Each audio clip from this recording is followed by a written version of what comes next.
তো অলরেডি 34 বাজে, আমরা 35 থেকে কথা বলা শুরু করব। সবাই নিজ দায়িত্বে নিজের ক্যামেরা এবং মাইক্রোফোন অফ রাখবো। আমরা নতুন কিছু দেখব, দেখার পরে আমরা সবাই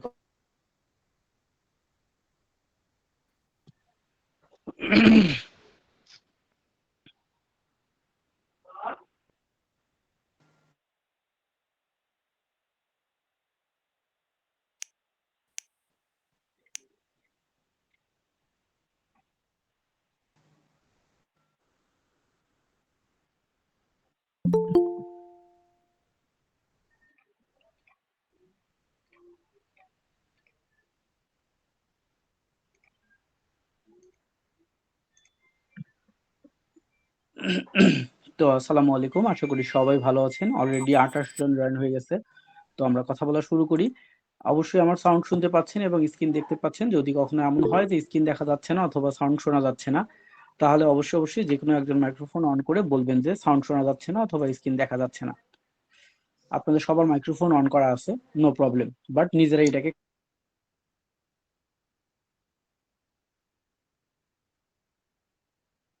গ্রুপে। আর আসসালামু আলাইকুম।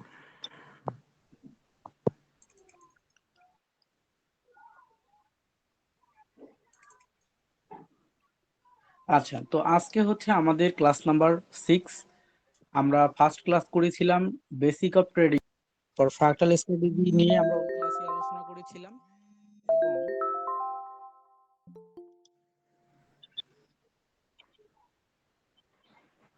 এরপরে ক্লাস 2 তে আমরা আলোচনা করেছিলাম ক্যান্ডেল ফিজিওলজি এবং রিভিউ করেছিলাম। তারপরে third class support resistance breakout strategy নিয়ে কথা বলেছিলাম, যে অন্য কিছু না জেনে শুধুমাত্র ক্যান্ডেল ধরে এবং সাপোর্ট রেজিস্ট্যান্স ব্রেকআউট ধরে কিভাবে ট্রেড করা যায়। তারপরে যেটা হচ্ছে যে ফোর ক্লাসে আলোচনা করেছিলাম একটা স্ক্রিপ্ট নিয়ে, এবং ফ্র্যাকটাল যেটা এবং সাপোর্ট রেজিস্ট্যান্স এবং ফ্র্যাকটাল এবং সাপোর্ট রেজিস্ট্যান্সকে ধরে এবং এই এফ স্ক্রিপ্টকে মিক্স করে কিভাবে ট্রেড করা যায়, এখান থেকে একটা ইন্ডিকেশন পাওয়া যায়, সেটা দেখছিলাম। এবং 5 নম্বর ক্লাসে আমরা মানি ম্যানেজমেন্ট এবং ইমোশন কন্ট্রোল সম্পর্কে জানছিলাম। আজকের হচ্ছে Tuesday, Thursday, Wednesday, Thursday, Friday, তারপরে ওটিসি মার্কেট আসবে। সো ওটিসি মার্কেটের স্ট্র্যাটেজিটা আজকে আমরা শিখবো সবার আগে। তারপরে আমরা অন্য জিনিস শেখার জন্য চলে যাব। সহজ, একটা ছোট বাচ্চাকেও যদি কোনোভাবে মুখস্থ করানো যায় জিনিসটা, তাহলে সেও এটাতে ট্রেড করতে পারবে। সো এই স্ট্র্যাটেজিটা আমরা সবাই ভালো করে দেখার জন্য চেষ্টা করব। এবং সেটআপের বিষয়টা অনেক ইম্পর্টেন্ট, যে কিভাবে সেটআপ করতে হচ্ছে। এবং সেটআপ না হয় আপনি করলেন বা অন্য কেউ আপনাকে করে দিল, কিন্তু এরপরে যেটা হলো মেইন জিনিস, মার্কেট ধরা। অনেকেই ট্রেড করতে পারে কিন্তু মার্কেট ধরতে পারে না। আবার অনেকেই ট্রেড করতে পারে, মার্কেট ধরতে পারে কিন্তু মানি ধরে রাখতে পারে না। তো একটার পর একটা প্রবলেম থাকবেই। তো আমরা এখন সেটআপটা দেখব। এই যে মার্কেটটা এখন ওপেন হয়ে আছে, ইউএসডি মার্কেট দেখেন, অসম্ভব সুন্দর একটা মার্কেট, অসম্ভব সুন্দর একটা মার্কেট। বাই দ্য ওয়ে, আমাকে একজন মেসেজ করছিল, কয়েকদিন যাবতই মেসেজ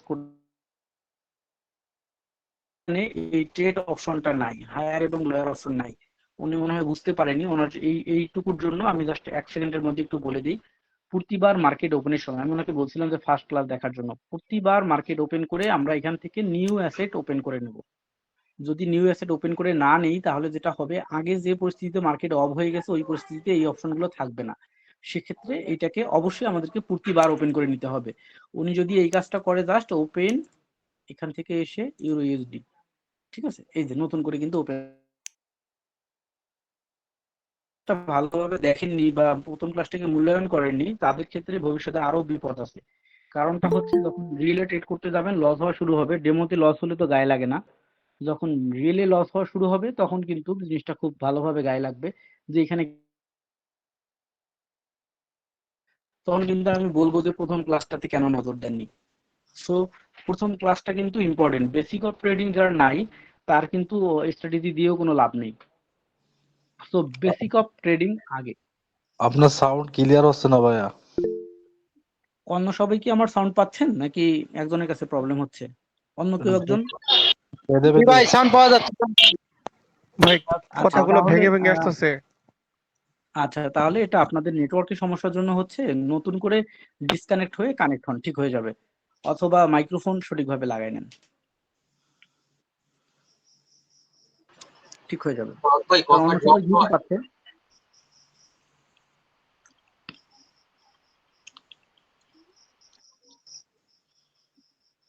ওকে, তো আমরা ওটিসি স্ট্র্যাটেজি সেটআপটা দেখব। আগে আমরা যা কিছু দেখতেছি প্রতিটা স্ট্র্যাটেজির জন্য সেটআপ সেটিং কিন্তু ভিন্ন। সো আগের জিনিস ভুলে যাই। করার জন্য ওটিসিতে আমরা কখন ট্রেড করব? ওটিসি মার্কেট হয় কিবার আমরা জানি যে শনি এবং রবিবার আইকিউ অপশনে ওটিসি মার্কেট, অর্থাৎ শনি এবং রবিবার ইউরোপিয়ান ব্যাংকগুলো বন্ধ থাকে।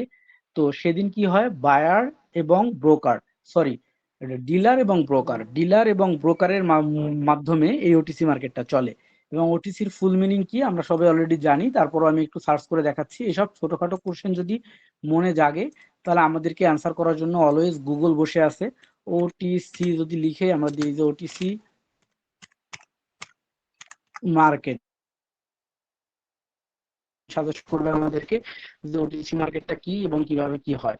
এই দেখেন OTC, what is the OTC market. OTC মার্কেটের ফুল মিনিং কি? Over the counter. Over the counter অর্থাৎ ওটিসি মার্কেট কি ভাবে হয়, এই যে আমি মাত্র কথাটা বললাম যে এটা ব্রোকার এবং ডিলারের নেটওয়ার্কের মাধ্যমে গঠিত হয়। ব্যাংক বন্ধ থাকে, ডিলার এবং ব্রোকারের মাধ্যমে এই মার্কেটটা চলে। অর্থাৎ মার্কেট 24 ঘন্টা রান রাখার জন্য, এই যে মার্কেটে আমরা ট্রেড করি এই শেয়ার মার্কেটটা 24 ঘন্টা রান রাখার জন্য, ব্যাংক তো 24 ঘন্টা রান রাখা সম্ভব। এই এই যে ট্রানজেকশন গুলো হয় এগুলোর হিসাব ব্রোকার এবং ডিলারের কাছে থাকে। ব্যাংক ওপেন হওয়ার সাথে সাথেই কিন্তু এই জিনিসগুলো পেমেন্ট করে দেয়। এক্ষেত্রে অনেক ক্ষেত্রেই দেখবেন যে ওটিসি মার্কেটে কিন্তু আপনি ট্রেড করে উইন হয়েছেন, কিন্তু যখন আপনি টাকা তুলতে যান তখন আপনাকে বলে যে 3 দিন টাইম লাগবে। অর্থাৎ ওই সময় ব্যাংক বন্ধ, এই জন্য বলে আমরা শনি এবং রবিবার কখনোই উইথড্র দেওয়ার চেষ্টা করব না বা ডিপোজিট করার চেষ্টা করব না, কারণ ওই 2 দিন কিন্তু ব্যাংক বন্ধ থাকে। সেক্ষেত্রে সিস্টেমে যদি তাদের লিকুইড মানি থাকে তখন তারা লিকুইড মানিটাকে এক্সচেঞ্জ করে, আর লিকুইড মানি না থাকলে তখন শুধু ভার্চুয়াল মানিটা এক্সচেঞ্জ হয় কিন্তু কোনো উইথড্র বা ক্যাশ আউট হয় না। সেক্ষেত্রে আমরা শনি এবং রবিবার বাদে ক্যাশ আউট করার চেষ্টা করব। এখন সারা বা ওয়ার্ল্ডে সবাই ওটিসি মার্কেটকে কিন্তু ভয় পায়, এবং ওটিসি মার্কেটকে ভয় পায় বলতে যারা ট্রেডার, প্রো ট্রেডার, তারা কিন্তু ঠিকই ট্রেড করে, চুপি চুপি ট্রেড করে, কারণ ওটিসি মার্কেটে ট্রেড করাটা হচ্ছে সবচেয়ে সহজ। এর কারণটা হচ্ছে যে আপনি যখন ওটিসি মার্কেটে ট্রেড করেন ওটিসি মার্কেটে প্রাইস অ্যাকশন খুবই কম থাকে, কারণ ব্যাংক লেনদেন থাকে না, বড় বড় ইন্ডাস্ট্রিগুলোর ট্রানজেকশন থাকে না। আর ওটিসি মার্কেটে যেটা হয় যে একটা ট্রেন্ড, এই যে ট্রেন্ডটা চলতেছে আপ ট্রেন্ড থেকে ডাউন ট্রেন্ডে আসতেছে, এটা কিন্তু আসতেছেই, কিন্তু ওটিসি মার্কেট হলে যে কোনো সময় ট্রেন্ড রিভার্স করতে পারে। অর্থাৎ কেমন, যে এই যে ডাউনে আসতেছিল আস্তে আস্তে এখানে এসে আরো ডাউনে আসার কথা, কিন্তু এখান থেকে ঘুরে উপরের দিকে চলে গেছে। কারণটা হচ্ছে যেহেতু প্রাইস অ্যাকশন থাকে না এবং বড় বড় অর্গানাইজেশন গুলোর ট্রানজেকশন থাকে না, সেক্ষেত্রে ছোটখাটো ট্রেডারের জন্যই কিন্তু মার্কেটটা ফিরে যায়। এই জন্য সবাই বলে কি যে না, ওটিসি মার্কেট মনে হয় ওরা নিজেরাই চালায়, এবং ওই যে কথাটা বললাম যে বায়ার এবং সরি ব্রোকার এবং ডিলারের মাধ্যমে চলে, ব্যাংক ছাড়া। ব্যাংক ছাড়া ব্রোকার এবং ডিলারের এক্সচেঞ্জের মাধ্যমে চলে। তো এইটাকে সবাই না বুঝে মনে করে যে এটা এই কোম্পানি যার সে নিজেই নিজেই চালায় এবং হচ্ছে ওই প্রত্যেকটা পিপলকে সে ট্র্যাক করে এবং যখনই ট্রেড করে তখনই লস করে দেয়। এটা হলো মানুষের একটা ভুল ধারণা। আর বাঙালি তো অনেক ইউটিউবার আছে যারা কিনা যদি কয়ের নিচে একটা বল লিখতে পারে তাহলে ইউটিউবে ভিডিও বানায়, বিভিন্ন জিনিস নিয়ে রিভিউ করে। এই যে দেখবেন যে নবীকে নিয়ে কটূক্তি করে, আমাদের প্রধানমন্ত্রীকে নিয়ে কথা বলে, অথচ প্রধানমন্ত্রীর একটা নিচের চুল ছেঁড়ার কিন্তু ক্ষমতা তারা রাখে না, অথচ তাকে নিয়ে ট্রল করে। সো বাঙালিদের কথা শুনলে হবে না, আপনার অবশ্যই অবশ্যই শুনতে হবে। আপনি যদি ট্রেড করতে চান, অ্যাডভাইস নিতে চান, রিয়েল নিউজ চান শেয়ার মার্কেট সম্পর্কে, অবশ্যই রাশিয়ান পিপল অথবা ইউরোপিয়ান কান্ট্রির পিপলের কথা শুনতে হবে। আপনি যদি বাঙালি কারো দেখেন বা কারো দেখে শিখতে চান, আপনি বিপদে চলে যাবেন, কারণ সে নিজে একটা হোগরাপাটা আরো মানুষের হোগরাপাটা বানাবে। আমি একদম বিরক্ত হয়ে এই কথাটা বলতেছি এই জন্য যে আমার যারা স্টুডেন্ট তাদের অনেকেই এই ভুল ধারণাগুলো বেয়ার করে। আমাকে ধরুন গতকালকে একজন আস্কিং করতেছিল যে এই খারাপ মার্কেটে বেঁচে থাকবো কিভাবে। তাই আমি বললাম খারাপ মার্কেটে ট্রেড করবো না, তাহলে আমরা বেঁচে থাকতে পারবো যদি আপনি খারাপ মার্কেটে বুঝে শুনে ট্রেড করেন।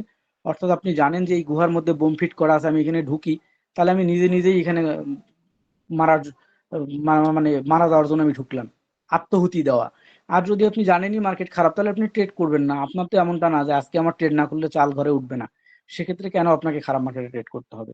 সো এই জিনিসগুলো আসলে নিজের মেনটেন, মানে ইমোশন কন্ট্রোল, এটা নিজেকে নিজে কন্ট্রোল করতে না পারলে আপনার টিচার আপনাকে কন্ট্রোল করতে পারবে না, কিংবা আপনার অন্য কোনো ফ্রেন্ড গার্জিয়ান আপনাকে কন্ট্রোল করতে পারবে না। তো খারাপ মার্কেটে আমরা কখনোই ট্রেড করব না, এবং ওটিসি মার্কেটে ট্রেড করা রিস্কি। এর কারণটা হচ্ছে কি, আমরা জানি যে ওটিসি মার্কেটে বড় বড় অর্গানাইজেশন গুলো শেয়ার বিনিয়োগ করে না, এবং শেয়ারকে তারা ওই সময় সেলও করে না। কি হয়, এটা বায়ার এবং ব্রোকার এবং ডিলারের মাধ্যমে, চুক্তির মাধ্যমে এটা চলে, এবং ওই সময় ইউরোপিয়ান কান্ট্রিতে ব্যাংক বন্ধ থাকে। সো ওই সময় ট্রানজেকশন করাটা কঠিন। আমরা ওই সময় উইথড্র এবং ডিপোজিট করব না। আবারও বলে দিলাম, আমরা ট্রেড করতে পারবো নির্দিষ্ট নিয়ম মেনে।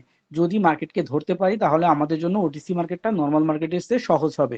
আর যদি মার্কেটকে ধরতে না পারি তাহলে আমাদের জন্য ওটিসি মার্কেটটা অনেক বেশি, অনেক অনেক অনেক বেশি কঠিন হবে। সো এটা বুঝে শুনে আমাদেরকে ধরতে হবে। ওটিসি মার্কেটের সেট আপ দেখবো আমরা।